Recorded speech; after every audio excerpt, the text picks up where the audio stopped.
हाय दोस्तों, आप सबका स्वागत है हमारे यूट्यूब चैनल हिंद वाईटी पे। वीडियो को लाइक ज़रूर करें और चैनल को सब्सक्राइब करें ताकि हमारी एक डाली गई वीडियो आप तक सबसे पहले पहुंचे। चलिए शुरू करते हैं आज की latest news. Indian railway latest updates. Train यात्रियों को झटका, 4 जून से आपके घर के स्टेशन पर नहीं रुकेगी जोधपुर हावड़ा, पूर्वा और पुरुषोत्तम एक्सप्रेस।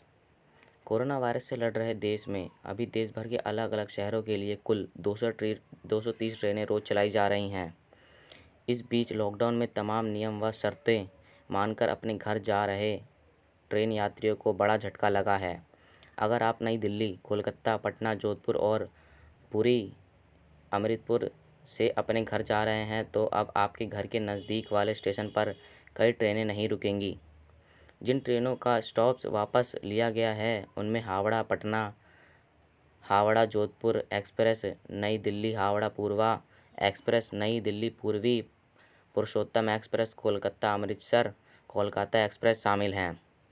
ये ट्रेनें अब सामान्य तौर पर धनबाद, पारसनाथ, कोडरमा में नहीं रुकेंगी। भारतीय रेल की ओर से जारी की गई सूचना के मुताबिक हावड़ा जोधपुर एक्सप्रेस धनबाद, पारसनाथ, कोडरमा में अब अगले आदेश तक नहीं रुकेगी। वहीं नई दिल्ली हावड़ा पूर्वा एक्सप्रेस का धनबाद, पारसनाथ, कोडरमा में स्टॉप्स हटा लिया गया है। पूरी नई दिल्ली पुरुषोत्तम एक्सप्रेस अब चंद्रपुरा, गोमो, पारसनाथ, हजारीबाग रोड, कोडरमा में नहीं रुकेगी। वहीं कोलकाता अमृतसर एक्सप्रेस का अब पारसनाथ, धनबाद स्टेशनों पर ठहराव नहीं होगा। हावड़ा पटना एक्सप्रेस का ठहराव जामताड़ा, मधुपुर, जसीडीह स्टेशनों पर नहीं होगा। झारखंड सरकार के मुख्य सचिव सुखदेव सिंह के पत्र के बाद धनबाद रेल मंडल ने कोडरमा सहित धनबाद रेल मंडल से होकर गुजरने वाली 4 स्पेशल ट्रेनों से 3 का ठहराव वापस ले लिया है। ऐसे में आवश्यक कार्य से यात्रा की योजना बना रहे और विभिन्न प्रदेशों में फंसे लोगों की उम्मीदों पर पानी फिर गया है। उन्हें अपने घर आने में मायूसी हाथ लगी है। गत 22 मई से केंद्र सरकार ने देश भर में आरक्षण काउंटर भी खोल दिए गए हैं और 1 जून से 100 जोड़ी स्पेशल ट्रेनों का परिचालन किया जा रहा है। पहले दिन सोमवार को कोडरमा स्पेशल ट्रेन पर और डाउन में पटना रांची जनशताब्दी का परिचालन शुरू है। थर्मल स्क्रीनिंग एवं मास्क लगाना। ट्रेन में आरक्षित और आरएसी वालों को ही प्लेटफॉर्म पर जाने की अनुमति थी। इधर मंगलवार को भी 2 ट्रेनें हावड़ा और पुरी से पहुंची। धनबाद रेल मंडल के वाणिज्य प्रबंधक ए.के. पांडे ने बताया कि राज्य सरकार के निर्णय पर भारतीय रेलवे ने सहमति देते हुए ट्रेनों का ठहराव 4 जून से अगले आदेश के लिए वापस ले लिया है। अगली बड़ी खबर की ओर बढ़ते हैं। Monsoon update. देश की अर्थव्यवस्था को दुरुस्त करेगा मानसून। जल्द दिल्ली एनसीआर में हो सकती है तेज़ बारिश। मानसून भारत पहुंच चुका है। 1 जून को केरल के तटों को मानसून ने छू लिया है। देश की आर्थिक राजधानी मुंबई पर अब चक्रवाती तूफान निसर्ग का खतरा मंडरा रहा है। आइए आपको बताते हैं कि कब कहां पड़ने वाली है बारिश। देश की अर्थव्यवस्था को मानसून आने से कितना फ़ायदा होगा। नई दिल्ली। मानसून भारत पहुंच चुका है। 1 जून को केरल के तटों को मानसून ने छू लिया है। देश की आर्थिक राजधानी मुंबई पर अब चक्रवाती तूफान का निसर्ग खतरा मंडरा रहा है। निसर्ग तूफान के बुधवार को मुंबई के तट पर पहुंचने की आशंका है। इस दौरान करीब 100 किलोमीटर प्रति घंटे की रफ्तार से हवाएं चल सकती हैं। वहीं दूसरी तरफ देश के कई राज्यों मध्य प्रदेश, छत्तीसगढ़, दिल्ली, एनसीआर के अलावा अन्य राज्यों में भी प्री मानसून एक्टिविटीज़ शुरू हो गई हैं। सोमवार को कई राज्यों में हुई बारिश से माहौल में ठंडक घोल दी है और आने वाले दिनों में यह राहत जारी रह सकती है। आइए आपको बताते हैं कि कब कहां कैसे पड़ने वाली है बारिश। देश की अर्थव्यवस्था को मानसून आने से कितना फ़ायदा होगा। भारतीय मानसून विभाग आईएमडी ने अगले 2 घंटे में दिल्ली, हरियाणा और उत्तर प्रदेश में आंधी और बारिश का अनुमान जताया है। मानसून विभाग के अनुसार अगले 2 घंटे के दौरान हरियाणा के करनाल, सोनपत, पानीपत को अलावा उत्तर प्रदेश के शामली, बागपत, गाजियाबाद, मोदीनगर, मेरठ और दिल्ली के कई स्थानों पर बारिश होने की संभावना है। इस दौरान 20-40 किलोमीटर प्रति घंटे की गति से आंधी चलेगी। मौसम विभाग ने मंगलवार को दिल्ली में बहुत हल्की बारिश या गरज के साथ हल्की बारिश का अनुमान लगाया है। जानिए कब पहुंचेगा आपके राज्य में मानसून। मानसून आगे बढ़ रहा है और तेज़ी से अन्य राज्यों में दस्तक देने की तैयारी में है। सब कुछ ठीक रहा तो अगले 10 दिनों में ये आगे बढ़ते हुए उत्तर भारत की सीमाओं को छूने की तैयारी में है। मौसम विभाग के अनुसार बिहार में 15 से 20 जून के बीच मानसून दस्तक दे सकता है। वहीं झारखंड में तो यह 15 जून तक दस्तक देगा।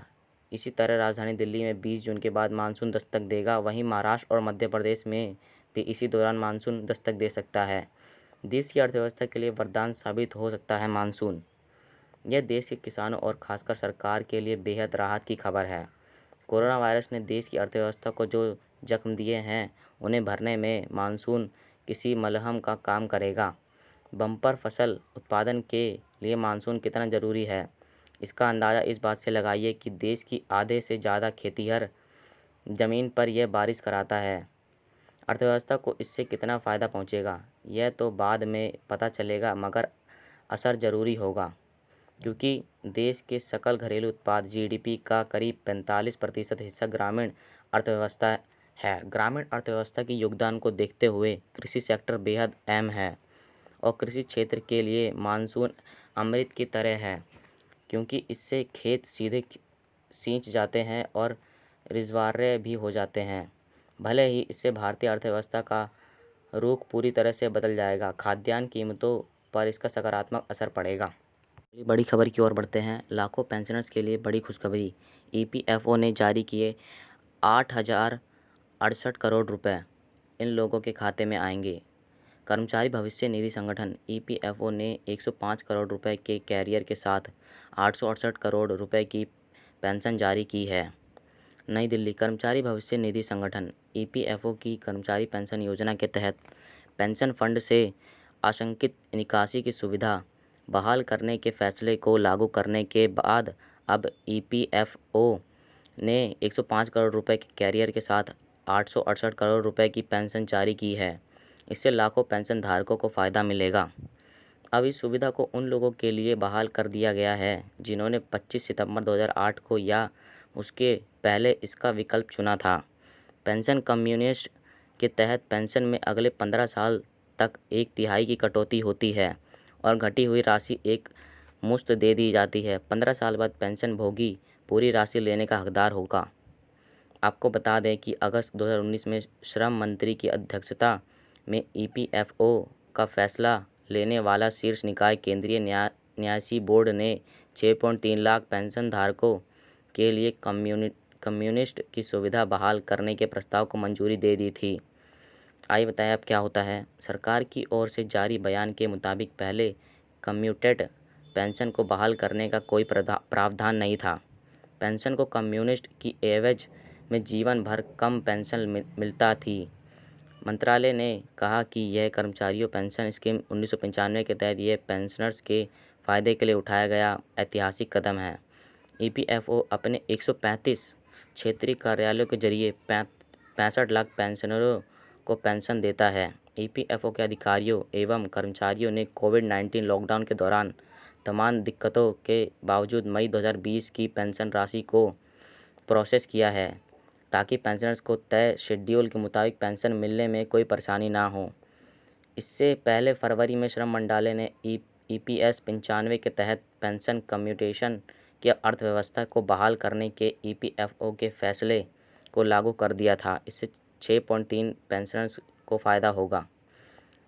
सब्सक्राइब द्वारा पेंशन फंड से आंशिक तौर पर निकासी करने पर 15 साल तक कम पेंशन मिलता है। इस व्यवस्था को पेंशन कम्यूटेशन कहते हैं। मंत्रालय के फैसले के बाद ये पेंशनर्स भी 15 साल पूरे होने के बाद पूरी पेंशन प्राप्त करने के हकदार हैं।